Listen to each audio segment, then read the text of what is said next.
Welcome to Nasdaq Trade Talks. I'm Jill Malandrino, global markets reporter at Nasdaq. How can women build wealth in the world of Web3? Joining me to discuss is Lisa Carmen Wang. She is a 4-time USA national champion and Hall of Fame gymnast turned serial entrepreneur, angel and crypto investor, keynote speaker, branding advisor, writer, and executive coach. She's also the founder of the Bad Bitch Empire, the space for women to build unapologetic self-worth and wealth in Web3.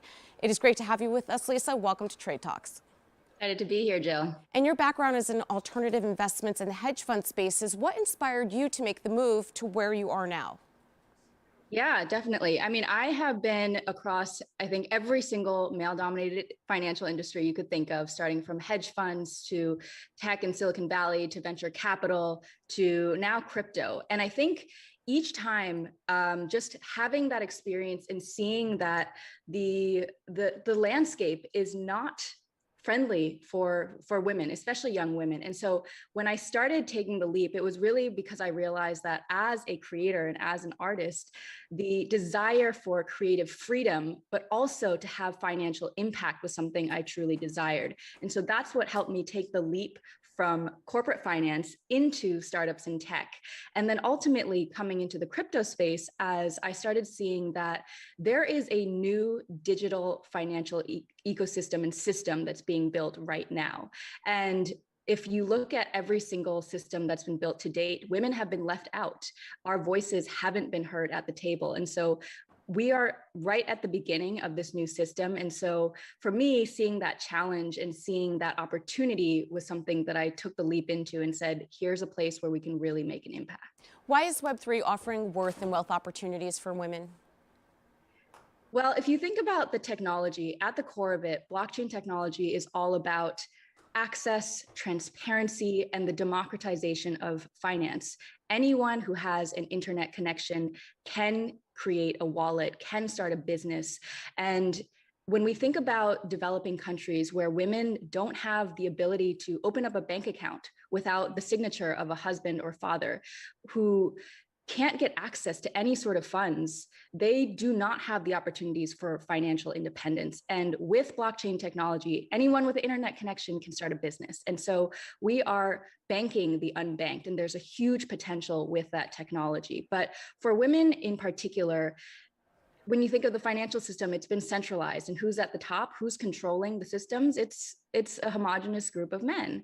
And so with the technology, it's all about a collaborative advantage over a competitive one. So as an entrepreneur, when you think of the amount of venture capital dollars going to women, it's less than 2%, less than 0.2% to women of color. And yet, just a clear use case is female-led NFT projects where women are able to raise millions of dollars directly through the community that they're providing value to, and they never had to step foot on Sand Hill Road. And so I think it's really revolutionizing the way that women in particular and underrepresented communities are going to be able to raise funding and really drive the impact for the projects that they want to create. It's interesting, Lisa, because at the top, when you were talking about how, the evolution of how financial services is from even just 10 years ago, and my first thought was the way VC funding traditionally operates is totally being blown to pieces, that model here, because of the advantages that Web3 offer. So my question to you is, how can women effectively leverage Web3?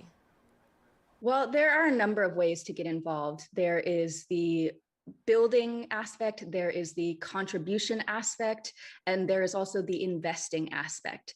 So Bad Bitch Empire specifically focuses on helping women start investing their assets and getting into Web3 and crypto. And right now there is a number of barriers of entry, just starting with jargon, right?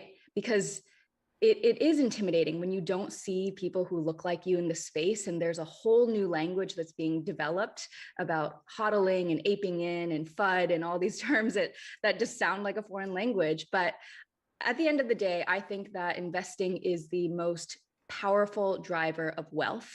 So when you look at who built wealth in Web 2, it was the people the investors who were on the cap tables of the unicorns, of the Googles and the Ubers and the Amazons. And right now, the next unicorn is being built on the blockchain. So if women don't get involved, if women don't start getting on cap tables, it's going to be the same boys club all over again. And so I think it's really important right now for women to just start dabbling into the space and thinking about how they can make their money work for them. Right, but this is more than just Web3. What do you want to tell the audience about putting themselves first and building their most valuable asset? Yes, well, your most valuable asset, and I say this again and again, is yourself.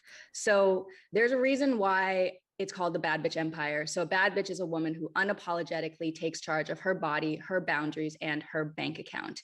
And being a bad bitch means that you bet on yourself, because every single time that I have succeeded in an industry, leaping from industry to industry, it was because I bet on myself, even though no one else was willing to. And so I think more and more for women, of course, you need to make your money work for you, but simultaneously, you need to remember that every single time you go to a table to negotiate, to invest, to strike up a deal, you are your most valuable asset. And so I believe that we need to start building that up. That's the worth aspect as well as the wealth, because the wealth will come when the worth is there. All right, Lisa, we appreciate the insight. Thanks for joining us on Trade Talks. I'm Jill Malandrino, Global Markets Reporter at Nasdaq.